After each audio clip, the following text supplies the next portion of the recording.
नमस्कार विद्यार्थी मित्रांनो, मी कॉमर्सवाला मास्तर आणि या नवीन व्हिडिओमध्ये तुमच्या सर्वांचं स्वागत। विद्यार्थी मित्रांनो, या व्हिडिओ लेक्चर सिरीज मार्फत आपण अभ्यासतोय तुमचा 12वी कॉमर्स मधील बुक कीपिंग आणि अकाउंटन्सी हा विषय, ज्याच्यामध्ये आतापर्यंत आपण टॉपिक नंबर 1 आणि टॉपिक नंबर 2 पूर्णपणे अभ्यासलेले। या टॉपिकची व्हिडिओ जर तुम्ही बघितलेले नसतील तर त्या व्हिडिओची प्लेलिस्टची लिंक मी डिस्क्रिप्शन बॉक्स मध्ये देऊन ठेवलेली, तिथे जाऊन तुम्ही ते बघू शकता। आता अभ्यासतोय आपण topic number 3 admission of partner, ज्याच्यामध्ये आतापर्यंत आपण या टॉपिकची सर्व थिअरी अभ्यासलेली आहे, सर्व बेसिक कन्सेप्ट अभ्यासलेले आहेत, अकाउंटिंग ट्रीटमेंट कशा करायच्या ते अभ्यासले, जनरल एंट्रीज अभ्यासलेले आहेत, महत्त्वाचं म्हणजे सॉल्व एक्झाम्पल सर्व अभ्यासलेले आहेत। आता हे सगळा अभ्यासलेला भाग जर तुम्हाला बघायचा असेल तर चे व्हिडिओ देखील, त्या व्हिडिओची प्लेलिस्टची लिंक देखील मी डिस्क्रिप्शन बॉक्स मध्ये दिलेली आहे, तिथे जाऊन तुम्ही ते बघू शकता। आज आपण या टॉपिक मधला शेवटचा भाग अभ्यासणार आहोत। शेवटचा भाग म्हणजे शेवटचं एक्झाम्पल, अनसॉल्व एक्झाम्पल नंबर 10 अभ्यासणार आहोत। याच्यानंतर आपला टॉपिक संपेल। नेक्स्ट व्हिडिओ पासून आपण नवीन टॉपिक सुरू करणार आहे। तत्पूर्वी तुम्हाला एक सूचना की तुम्ही जर या चॅनलवर पहिल्यांदाच आलेला असाल तर आपल्या चॅनलला सबस्क्राइब करायला विसरू नका, कारण की सर्व अभ्यासक्रम तुम्हाला या ठिकाणी मोफत अभ्यासायला भेटणार आहे। तर आता कोणताही वेळ वाया न घालवता आपण आपलं एक्झाम्पल सुरू करूया, अनसॉल्व एक्झाम्पल नंबर 10। पहा विद्यार्थी मित्रांनो, आपली मेथड सर्वांना आतापर्यंत माहित झालेली की आपण सुरुवातीला एक्झाम्पल रीड करतो, काय सांगितले ते इन शॉर्ट समजून घ्यायचं आणि त्याच्यानंतर सॉल्व करायला सुरुवात करायची। तर रीड करूया। बघा, the following is the balance sheet of Om and Jay. दोघांची बॅलन्स शीट दिली। ओम आणि जय ओल्ड पार्टनर आहेत। On 31 March 2018 they share profit and losses in the ratio 3:2। 3:2 हा त्यांचा ओल्ड रेशो। आता बॅलन्स शीट दिली। बॅलन्स शीटला बघा, त्यांनी फर्स्ट कॅपिटल दिलेले आणि खाली करंट अकाउंट सुद्धा दिले।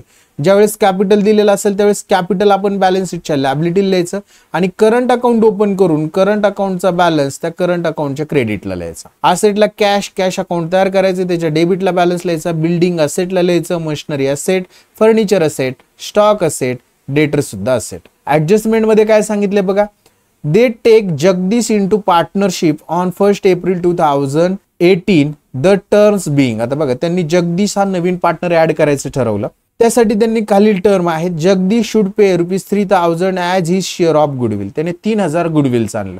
दोन अकाउंटिंग ट्रीटमेंट, गुडविल कॅश आली, cash account debit to goodwill. First goodwill distribute करायचं सॅक्रिफाय रेशो मध्ये ओल्ड पार्टनरला, goodwill account debit to old partner Om आणि जय यांना डिस्ट्रीब्यूट करणार, ही दुसरी ट्रीटमेंट। आणि 50% of goodwill withdraw by partners in cash. Old पार्टनरने 50% गुडविल विड्रॉ केलं, ह्याची एंट्री काय करणार, old partners capital account debit to cash अशी एंट्री करणार। म्हणजे 3 अकाउंटिंग ट्रीटमेंट असणार आहेत। पहिलं गुडविल आलं, cash account debit to goodwill, दुसरं goodwill distribute, goodwill account debit to old partner, तिसरं goodwill withdraw, old partners capital account debit to cash account, अशा पद्धतीने। नेक्स्ट नंबर 2 मध्ये काय सांगितले, he should bring ₹9,000 as capital for 1/4 share in future profit. 9,000 capital आणलं, cash account debit to Jagdish capital. त्याच्यानंतर building revalued झाली 18,000ला, मशिनरी अँड फर्निचर रिड्यूस झाले 10%, बिल्डिंग मशिनरी फर्निचरला स्टार मार्क करावा लागेल, असेट रिव्हॅल्यूड झाले। पहिल्यांदा बिल्डिंग मशिनरी आणि फर्निचरला स्टार मार्क करू। लास्ट त्यांनी सांगितले बघा, a provision of 5% on debtors is to be made for doubtfuls. 5% RD या डेटर्स मधून लेस करायचा, रिव्हॅल्युएशनच्या डेबिटला लिहायचा, डेटर्सला एक स्टार मार्क करू आपण। Next stock is to be taken at book value. स्टॉकची व्हॅल्यू बुक व्हॅल्यू घ्यायची ₹15,000। आता बघा, स्टॉक किती होता 15, स्टॉकची व्हॅल्यू बघूया किती आहे 12,300 आणि स्टॉक किती आहे बघा, किती झाला 15,000, वाढलेला आहे। ऍड करणार, रिव्हॅल्युएशनच्या क्रेडिटला लिहिणार, स्टॉकला देखील स्टार मार्क करा। आपल्याला partners capital, current account, balance sheet वगैरे तयार करायचं आहे, पार्टनर्स कॅपिटल तयार करायचं नाही। सॉल्व करायला सुरुवात करू। फर्स्ट आपल्याला क्रेडिटर्स दिले, बॅलन्स शीटच्या लायबिलिटीला आपण ट्रान्सफर करणार क्रेडिटर्स। 4-5 ओळी जागा सोडायचं आणि द्यायचं क्रेडिटर्स आणि त्याची अमाऊंट लिहिणार ₹30,000 30,000। क्रेडिटर्स झाल्यानंतर कॅपिटल दिले ओम आणि जयचं, आपण कॅपिटल अकाउंट तयार केलेलं नाही म्हणून आपण काय करणार, आता बॅलन्स शीटला कॅपिटल हेडिंग द्यायचं ओम आणि जय आणि तिसरा पार्टनर जगदीशचं नुसतं नाव लिहूया, ज्यावेळेस कॅपिटल येईल त्यावेळेस लिहून ठेवूया। कॅपिटल ओमचं लिहून घेऊया त्या ठिकाणी 21,000, जयचं सुद्धा 21,000च लिहायचं, जगदीशचं ज्यावेळेस येईल त्यावेळेस लिहून घेऊ। करंट अकाउंटच्या क्रेडिटला त्यांचा बॅलन्स लिहायचा, करंट अकाउंट तयार केले, नाव लिहून ठेवतो। आता इथं तिसऱ्या पार्टनरची गरज नाही, ओम आणि जय हा कॉलम गरजेचाच नव्हता, ओम आणि जे. आता हा बाय डिफॉल्ट असतो त्यामुळे मी याला काट मारतो, त्याच्यात काही येणार नाही. आणि या पार्टनर्स कॅपिटलच्या क्रेडिटला आपण लिहिणार, पार्टनर्स करंटच्या क्रेडिटला लिहिणार बाय बॅलन्स ब्रॉड डाऊन. त्याच्यामध्ये ओमचा लिहिणार 3,750 आणि जयचा लिहिणार 3,450 इथं डॅश. नेक्स्ट इकडे असेटला बघा कॅश अकाउंट तयार केले, कॅशच्या डेबिटला टू बॅलन्स ब्रॉड डाऊन आणि त्याची अमाऊंट लिहिणार आपण ₹3,000 ₹3,000. नेक्स्ट बिल्डिंग बॅलन्स शीटच्या असेटलाच लिहायचंय, आपण इनरला लिहिणार आहे बॅलन्स शीटच्या असेटला बिल्डिंग ₹15,000. एक ओळ जागा सोडणार इनरला लिहून. बिल्डिंग झाल्यानंतर मशिनरी आहे, बॅलन्स शीटच्या असेटलाच लिहिणार आपण मशिनरी, हे सुद्धा इनरलाच लिहिणार आपण. अमाऊंट लिहिणार 21,000 21,000 इनर कॉलमला. मशिनरी झाल्यानंतर फर्निचर ₹900 बॅलन्स शीटच्या असेटलाच लिहिणार फर्निचर ₹900. देन नेक्स्ट पुढे जाऊया, स्टॉक लिहिणार 12,300 बॅलन्स शीटच्या असेटलाच, याच्यावर सुद्धा ऍडजस्टमेंट आहे ₹12,300. नेक्स्ट डेटर्स लिहिणार 27,000 बॅलन्स शीटच्या असेटलाच लिहिणार आपण डेटर्स. अमाऊंट लिहिणार 27,000. पुढे जाऊया आपण ऍडजस्टमेंट मध्ये बघा काय सांगितलंय, जगदीशला त्यांनी घेतलेले, जगदीशने ₹3,000 काय आणलेले, गुडविल आणले. पहिली ट्रीटमेंट गुडविलची, cash account debit to goodwill, कॅशच्या डेबिटला टू गुडविल अकाउंट. अमाऊंट लिहिणार 3,000.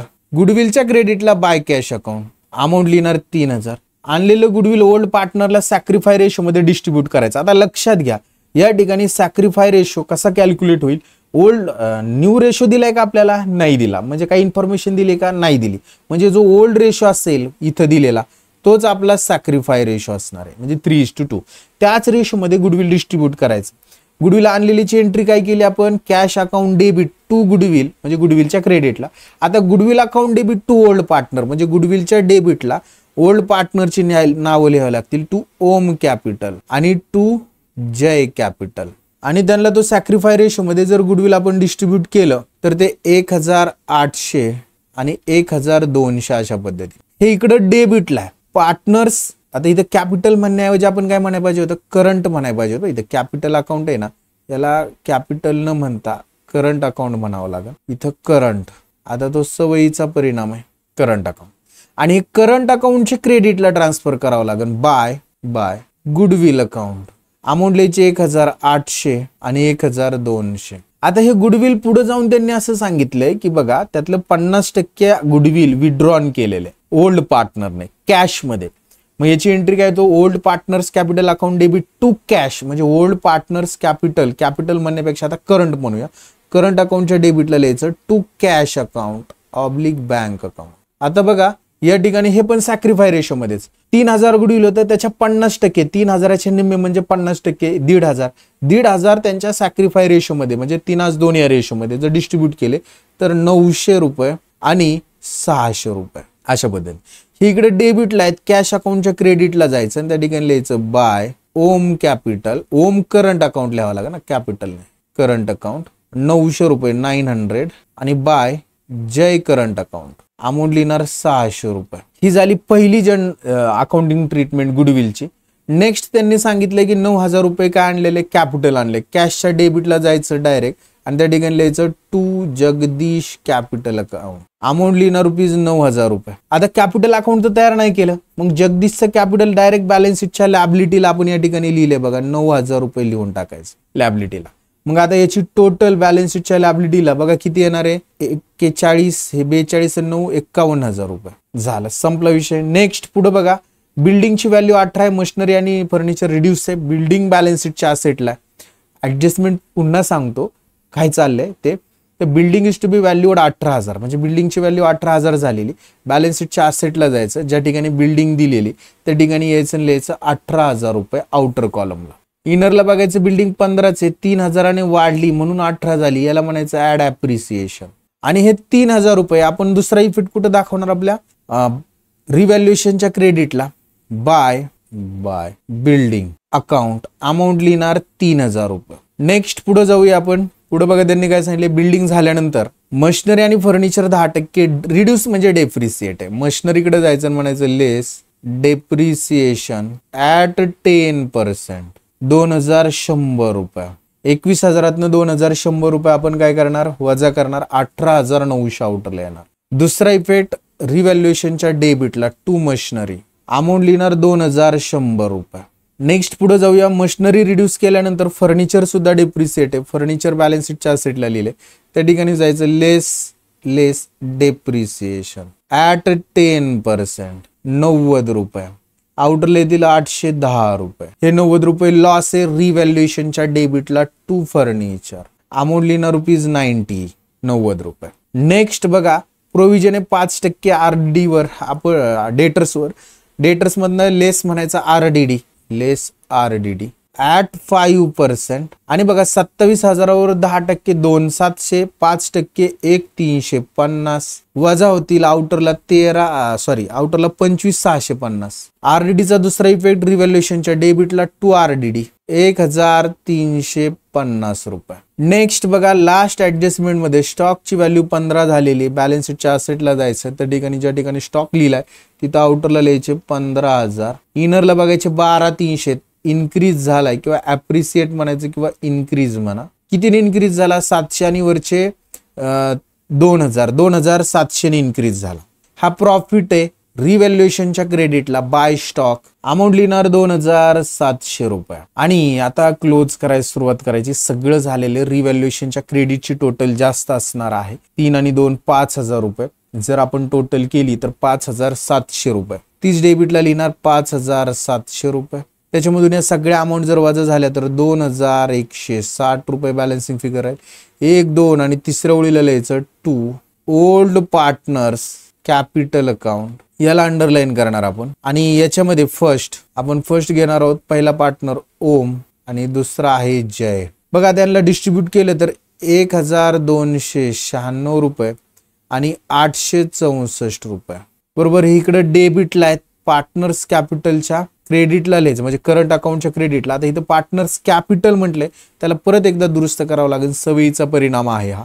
इथं पार्टनर्स करंट म्हणावं लागेल आपल्याला. आणि पार्टनर्स करंटच्या क्रेडिटला लिहायचं बाय रिव्हॅल्युएशन अकाउंट. कंसात प्रॉफिट 1,296 आणि 864 रुपये. आणि आता हे पार्टनर्स करंट क्लोज करायचं. बघा डेबिट क्रेडिटच्या टोटल याच्या जास्त असणार आहेत. जयची जर क्रेडिटची टोटल केली तर 5,514 रुपये. आणि ओमची जर केली तर 6,846 रुपये. तेच डेबिटला लिहिणार 6,846 आणि 5,514. 5,514 मध्ये 600 जर वजा झाले तर 4,914 रुपये. आणि इथं 6,846 मध्ये जे 900 वजा झाले तर 5,946 रुपये. याला लिहायचं टू बॅलन्स कॅरीड डाऊन. आणि हा बॅलन्स आपल्या बॅलन्स शीटच्या लॅबिलिटीला जायचं आणि त्या ठिकाणी लिहायचं करंट अकाउंट. त्याला अंडरलाईन करायची. आणि त्याच्यामध्ये लिहायचं फर्स्ट ओम आणि दुसरा असणार आहे जय. ओमचा लिहायचा इनर कॉलमला 5,946 आणि जेचा 4,914 रुपये. आणि या सगळ्याची टोटल आपण आउटरला लिहिणार आहोत 10,860. आणि आता काय करायचं, गुडविल आणि कॅश अकाउंट क्लोज करून टाकायचं. गुडविल अकाउंट जे आहे तो तुमचं 3,000 रुपयाने डेबिटची टोटल असणार आहे 3 आणि क्रेडिटची देखील टोटल असणार आहे 3,000 रुपयांनी क्लोज होईल. नंतर cash oblique bank account close करायचं. 3,1 3 3 2 6 आणि 9 15,000 रुपये डेबिटची टोटल आहे. तीच क्रेडिटला लिहिणार आपण 15,000 आणि त्यातनं हे 1,500 रुपये जर वजा झाले तर आपल्याला 13,500 रुपये बॅलन्सिंग फिगर राहील. याला लिहायचं बाय बॅलन्स कॅरीड डाऊन. आणि याचा दुसरा इफेक्ट आपल्या बॅलन्स शीटच्या असेटला कॅश ऑब्लिक बँक अकाउंट 13,500 रुपये. आणि आता ही बॅलन्स शीट क्लोज करायची. लॅबिलिटीची टोटल 91,860 रुपये आणि तेवढीच आपली असेटची असणार आहे 91,860 रुपये. याचा अर्थ या प्रॉब्लेमची बॅलन्स शीट जी आहे ती आपली 91,860 रुपयांनी टॅली झाली. हा प्रॉब्लेम इथे संपलेला आहे. आय होप तुम्हाला हे एक्झाम्पल चांगल्या पद्धतीने समजलेलं असेल. समजलेलं असेल तर व्हिडिओला लाईक करा, चॅनलला सबस्क्राईब करायला विसरू नका, तुमच्या वर्गमित्रापर्यंत व्हिडिओ शेअर करा. आणि आज आपण इथंच थांबणार आहोत. नेक्स्ट व्हिडिओमध्ये आपण टॉपिक नंबर 4 अभ्यासाला सुरुवात करणार आहोत. त्यामुळं पुढचा व्हिडिओ देखील महत्त्वाचाच असणार आहे. आज आपण थांबू. सर्वांना बाय, टेक केअर.